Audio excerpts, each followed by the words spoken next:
Hi అండి, welcome to my channel. ఈరోజు వీడియోలో కొంచెం మోటివేట్ చేద్దామని ఈ వీడియో చేస్తున్నానండి. అంటే చాలామందికి నా వీడియోస్ అంటే ఆడియోలేనండి, వీడియో చేయొచ్చు కదా అని చాలామంది అడుగుతున్నారు. అక్క వీడియో చేస్తే ఇంకా బాగా వెళ్తుంది, మంచి వ్యూస్ వస్తాయి, చేయండి అని చాలామంది అడుగుతున్నారు నన్ను. కానీ వీడియోకి ఎడిటింగ్ కానీ అదంతా చాలా టైం పట్టేస్తుందండి. నేను ఇంకా చెర్రీకి టైం స్పెండ్ చేసే టైం తగ్గిపోతుంది. ఇంట్లో మా వారికి కొంచెం హెల్త్ ఇష్యూస్ ఉన్నాయి. ఇంకా నేను వీడియోస్లో పడిపోతే వాళ్ళు నెగ్లెక్ట్ చేస్తారన్న ఉద్దేశంతోనే నేను వీడియోస్ చేయట్లేదు.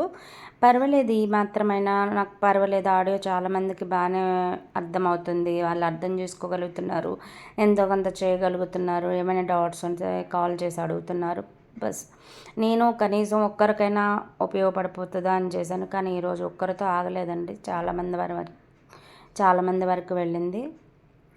అది సంతోషం. ఇంకా అందుకని ఇంకా ఈ వీడియోస్కి మాత్రం కేవలం ఆటిజంకి సంబంధించినవి మాత్రం వాయిస్ ఇచ్చేద్దాం అనుకుంటున్నాను. అయితే ఈరోజు టాపిక్ ఏంటంటే, చాలామంది నన్ను అడిగే డౌట్స్ అనండి. ఫుడ్ సరిగ్గా తినట్లేదు, మేము బాగా చేస్తున్నాం కానీ ఇంప్రూవ్మెంట్ ఉండట్లేదు, ఇంకా అసలు ఏమీ కోఆపరేట్ చేయట్లేదు, ఎలాగా అని. ఒకటండి, మనం చేస్తూ ఉండాలి తప్ప దాని ఇంప్రూవ్మెంట్ కోసం, దాని రిజల్ట్ కోసం ఎప్పుడు కూడా వెయిట్ చేయొద్దు. వెయిట్ చేసే కొద్దీ మనలో ఏంటంటే కాన్ఫిడెంట్ తగ్గిపోతుంది. ఆ కాన్ఫిడెంట్ లెవెల్స్ అస్సలు తగ్గకూడదు. ఒక్కసారి తగ్గిందంటే టైం వేస్ట్ అయిపోతుంది. నాకు తెలుసండి, నేను అనుభవించి ఏదైనా సరే ఇప్పుడు ఆటిజం వీడియోస్ విషయంలో నేను ఫేస్ చేసిందే చెప్తున్నాను కానీ ఎక్కడి నుంచో ఏదో తీసుకొచ్చి అయితే చెప్పట్లేదు. సొంత అనుభవంతో చెప్తున్నాను కాబట్టి నేను బాధపడేదాన్ని. అయ్యో, ఈరోజు 4కి లేచి ఇప్పుడు 10 వరకు చేశాను, అయినా సరే పడుకునేటప్పుడు ఎందుకు నిద్రపోవట్లేదు అని, ఇంకా ఎంత చేయాలి, ఇంకా నాకు అంత స్టామినా లేదు, అసలు నేను చేయగలనా లేదా, కేవలం ఒక అమ్మ అనే వర్డ్ కోసమే కదా ఇదంతా చేస్తున్నాను. 2 ఇయర్స్ తర్వాత నేను స్టార్ట్ చేసి 2 ఇయర్స్ తర్వాత కూడా నేను ఇలా అనుకుని పడుకున్న రోజులు ఎన్నో అండి. 2 ఇయర్స్ వరకు బాబులో ఏ ఇంప్రూవ్మెంట్ లేదు, అలాగని నేను ఆపనో లేదు అంటాడు, ఖచ్చితంగా మాట్లాడతాడు. పుట్టుకతో వచ్చింది కాదు వాడు. ఎందుకంటే పుట్టిన 2వ రోజే అమ్మ అని నన్ను పిలిచాడని నాకు బాగా గుర్తు. వాడు బాగా ఏడుస్తున్నాడు, నేనేమో పెయిన్స్తో బెడ్ మీద పడుకుని ఉన్నాను. ఏంటమ్మా ఏడుస్తున్నామంటే అమ్మ అన్నాడు. వాడు ఒక చోట పడుకున్నాడు కొంచెం దూరంగా, నేను ఒక బెడ్ మీద పడుకున్నాను. అప్పుడు అంత చిన్న వయసులోనే అమ్మ అని పిలిచినప్పుడు మళ్ళీ మధ్యలోనూ వర్డ్స్ వచ్చాయి చిన్న చిన్నవి. అలా పిలిచినప్పుడు ఎందుకు మాటలు రావు అనే గట్టి హోప్తో చేయాలి, వస్తాయి. మధ్యలో మర్చిపోయాడు వాడికి, పాప మాట్లాడే విధంగా మనం చేయలేదు. ఇప్పుడు చేస్తే కొంచెం టైం పడుతుందని ఎన్నో రోజులండి ఇలా నాకు నేను సర్ది చెప్పుకుని చేసిన రోజులు చాలా ఉన్నాయి. ఎందుకంటే ఆ రోజులు గుర్తుకొస్తే ఇప్పుడు కూడా ఏంటో అది వదిలేయండి. సో అస్సలు లో అవ్వద్దు. ఫుడ్ తినట్లేదా, తనకి ఇష్టమైన ఫుడ్ పెట్టడండి, న్యాచురల్గా వచ్చినవి అన్నీ పెట్టవచ్చు పిల్లలకి.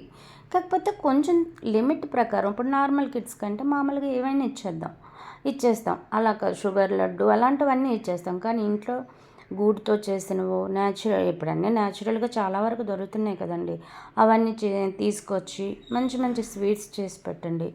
మిల్క్ ప్రొడక్ట్స్ యూస్ చేయకూడదు, ఎగ్ పెట్టండి, పన్నీర్ పెట్టండి. అంటే మిల్క్ బదులు ఎగ్ పెట్టవచ్చు అంటున్నారు. ఎగ్ తినని వాళ్ళు కూడా చాలామంది ఉంటారు. నాకు అయితే నా లైఫ్లో ఈ రీసెంట్గా ఒక 1 మంత్ 2 మంత్స్ బ్యాక్ జరిగిన విషయం మీతో ఈరోజు షేర్ చేసుకుందాం అనుకుంటున్నానండి. మీకు ఖచ్చితంగా యూజ్ అవుతుందనే చెప్తున్నాను, మీ టైం వేస్ట్ చేయాలని కాదు. 4 మంత్స్ బ్యాక్ మా ఆయనకి హార్ట్ అటాక్ వచ్చింది. ఒక హాస్పిటల్కి తీసుకువెళ్ళాం. ఆ డాక్టర్ నన్ను పిలిచి, నీతో పాటు ఎవరు రాలేదమ్మా అంటే, ఇక్కడ ఎవరు లేరండి, నేను ఒక్కదాన్నే అన్నాను. సో ఆయన మరాఠీలో ఎక్స్ప్లెయిన్ చేస్తుంటే, సార్ నాకు మరాఠీ రాదు, హిందీలో చెప్పండి. అందులోనూ హిందీ కూడా నాకు టఫ్ వర్డ్స్ తెలియదు అంటే ఇంగ్లీషు హిందీ మొత్తం కలిపి చెప్పి కూర్చోబెట్టి చెప్తున్నారు ఒక విషయంలో. నేను డాక్టర్ని అడిగాను, డాక్టర్ నేను మా వారికి ఫస్ట్ నుంచి మంచిగానే హెల్తీ ఫుడ్ ఇచ్చాను, ఎందుకు వచ్చింది? అందులో 2 వాల్స్ పూర్తిగా ఫిల్ అయిపోయినాయి అన్నారు కదా, ఎందుకు? మాకు ఇప్పటివరకు ఎందుకు తెలియలేదు అంటే, ఆ 2 క్వశ్చన్స్కి ఆన్సర్స్ నా దగ్గర లేవన్నారండి. మంచి స్పెషలిస్ట్ పూణేలో. బాగా కమర్షియల్ కానీ బాగా మోటివేట్ చేస్తారు.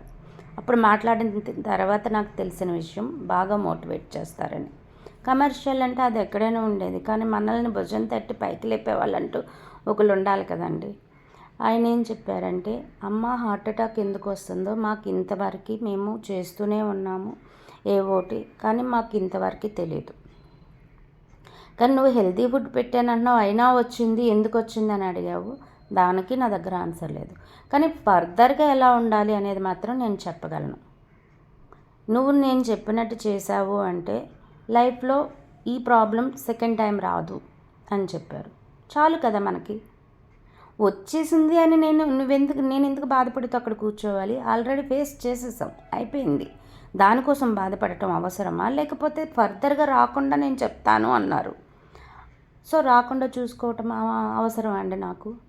నెక్స్ట్ సెకండ్స్లోనే నేను అప్పటికే ఎమోషనల్ అయిపోయాను బాగాను. నెక్స్ట్ సెకండ్స్లోనే స్ట్రాంగ్ అయిపోయి కూర్చున్నాను ఆయన ఏం చెప్తారు అని. ఒకవైపు మా వారికి ట్రీట్మెంట్ చేస్తూనే తను నాకు మొత్తం చూపిస్తున్నారు. ఇలా చేసాం అంటే చేసేసారి, ట్రీట్మెంట్ అయిపోయింది అప్పటికి. ఇది చేసామని చూపిస్తూనే దీనివల్ల ఇది వచ్చే ఛాన్సెస్ ఉన్నాయి, మేము చేసిన పరీక్షల్లో ఇలా వచ్చింది అనుకుంటున్నాము. సో ఇక్కడ ఇది చేయొద్దు ఫుడ్ విషయంలో, మిగతా అన్నీ చెప్పారు.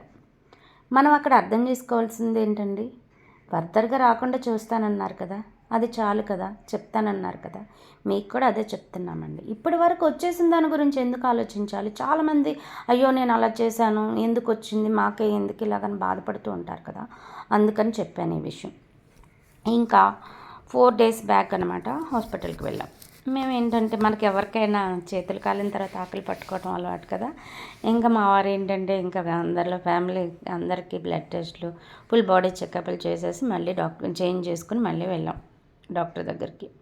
సో నేను మా వారికి ఇలా హెల్త్ ఇష్యూ వచ్చిన దగ్గర నుంచి ఫ్రూట్స్ విషయంలో తనకి ఏవేవి ఇవ్వమన్నారో అవన్నీ చాలా బాగా ఇచ్చేస్తున్నాను. కానీ తనకి బ్లడ్ చాలా తక్కువ ఉంది. నేను నార్మల్ ఫుడ్ తీసుకుంటాను, ఫ్రూట్స్ కూడా సరిగ్గా తింటాను. మిల్క్ జోలికి అస్సలు వెళ్ళను. నాకు ఫస్ట్ నుంచి మిల్క్ ఎలర్జీ ఉందండి. టీ కాఫీ తాగుతాను కానీ మిల్క్ నేను అసలు తాగను. కానీ మా వారికి డైలీ పడుకునే ముందు మిల్క్ ఇమ్మన్నారు, ఇస్తున్నాను.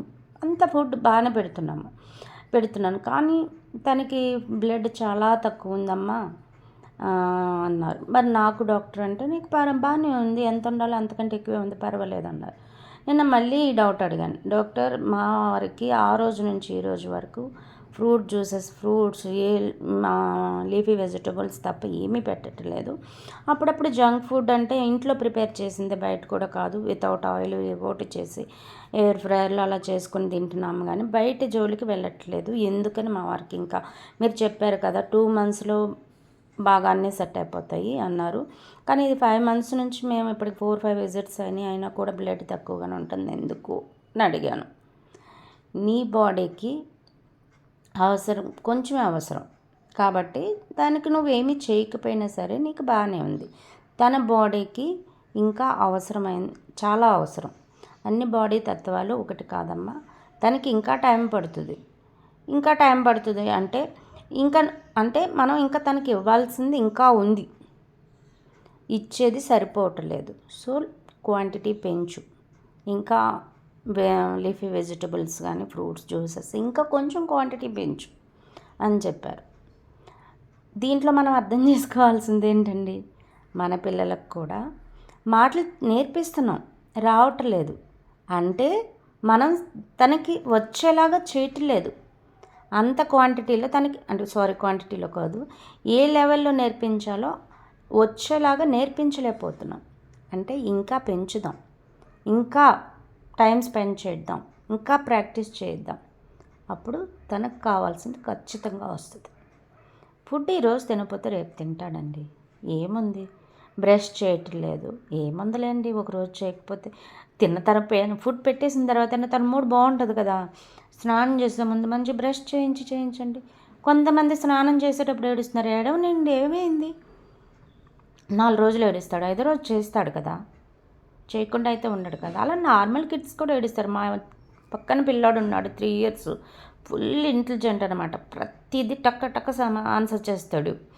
అంటే 3 ఇయర్స్‌కి కంటే కూడా కొంచెం బెటర్‌గా కనిపిస్తాడు నాకైతే.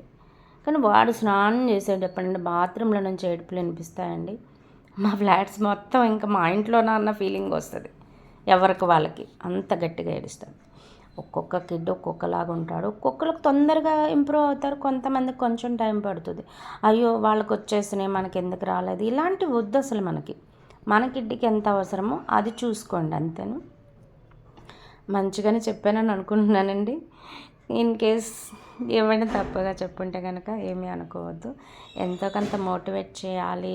ఎవరు లో అవ్వకూడదు. వాళ్ళ కిడ్స్‌ని వాళ్ళ కిడ్స్‌తో వాళ్ళు ఎంజాయ్ చేస్తూ మంచిగా లైఫ్ ఎంజాయ్ చేయాలి అనేది మాత్రమే నా ఉద్దేశం. ఏంటంటే ఒకప్పుడు నాకేమీ తెలియలేదండి. ఎలా చేయాలి ఏంటి పిల్లలతో ఎంజాయ్ చేస్తూ చేశాను కానీ నాకు ఎక్కడో ఇంకా చేయలేదు చరిత్ర ఇంకా స్పెండ్ చేయలేదు అన్న ఆలోచనే ఉంటుంది ఎప్పుడు కూడాను. అందుకని మీకు ఎవ్వరికి అలా ఉండొద్దని చెప్తున్నాను. మంచిగా ఎంజాయ్ చేస్తూ చేసుకోండి. ఈరోజు కాకపోతే రేపు, ఈ సంవత్సరం కాకపోతే నెక్స్ట్ ఇయర్ అంతే కదా. మన దగ్గర చాలా టైం ఉంది. ఓకేనా? Thank you so much. Bye bye.